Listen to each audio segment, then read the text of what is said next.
External respiration takes place in the lungs.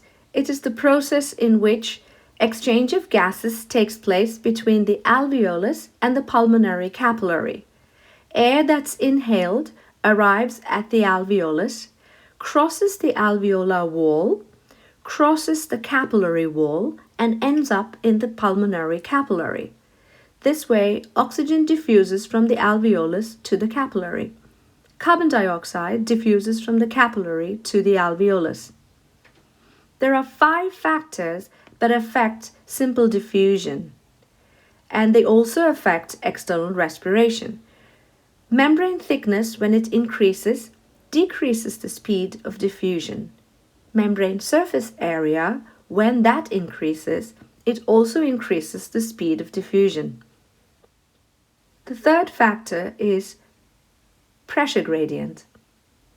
When the pressure gradient is high, the speed of diffusion increases. The partial pressure of a gas increases the speed of diffusion. The greater the partial pressure of a gas, the greater the speed of diffusion.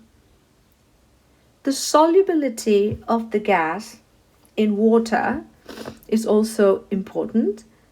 So the greater the solubility of the gas in water, the faster the speed of diffusion.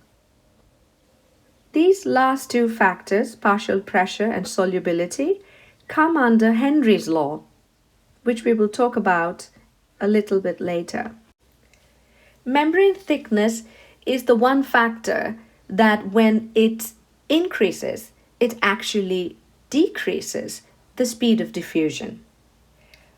This makes sense because when you have a thick membrane, this would present a greater barrier for substances to diffuse.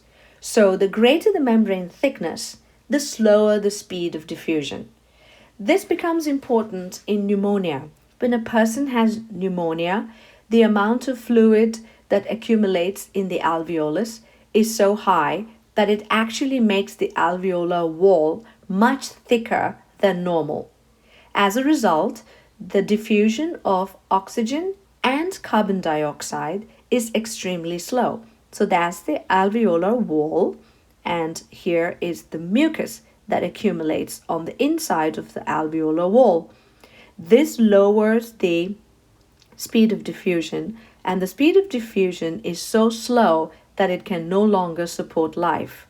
So that's why people with pneumonia die.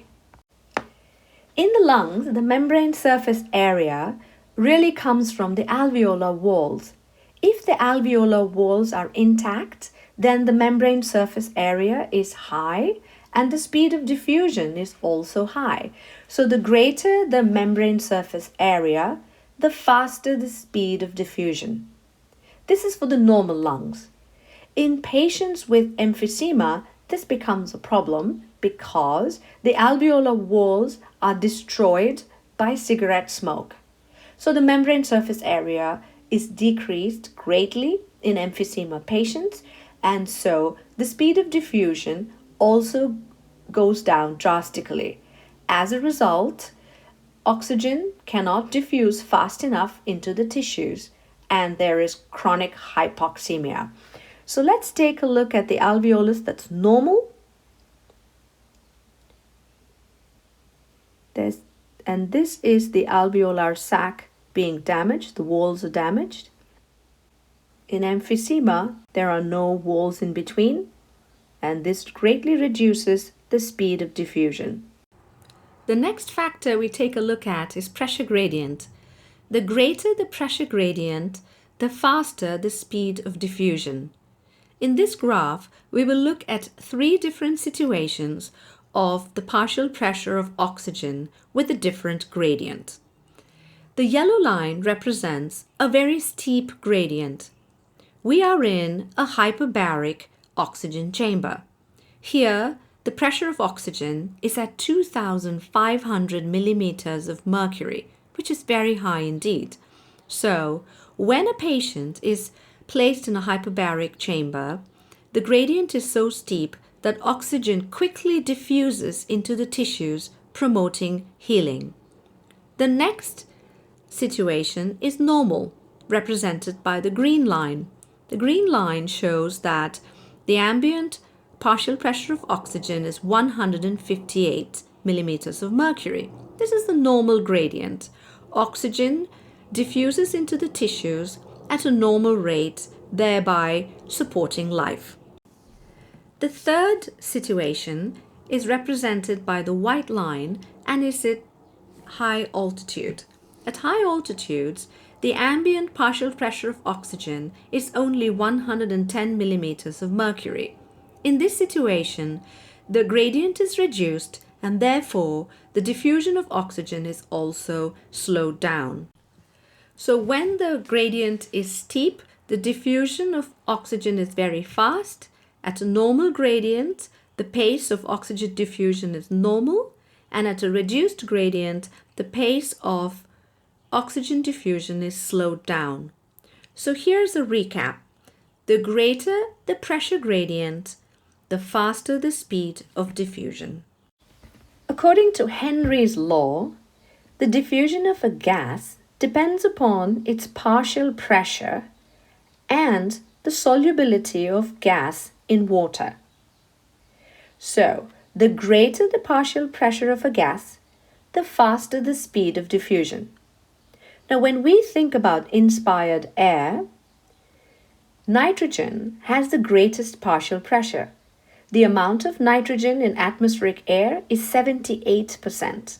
Oxygen is only 21%. By this account, nitrogen should be the one that crosses the alveolar wall, crosses the capillary wall, and ends up in our bloodstream and in all of our tissues. However, that is not the case because nitrogen is not soluble in water under normal conditions. It is oxygen that satisfies both rules. Oxygen has a fairly decent partial pressure, about 21%, and it is also soluble in water, and so it is oxygen that ends up in our tissues. So let's make this clear. Under Henry's law, we now know that in normal conditions, it is oxygen that ends up in our tissues. So oxygen diffuses across the capillary and alveolar walls, and they end up in all of our tissues. Nitrogen, on the other hand, does not diffuse across the alveolar and capillary walls because they're not soluble. It is not soluble in water, and so it ends up being exhaled along with carbon dioxide.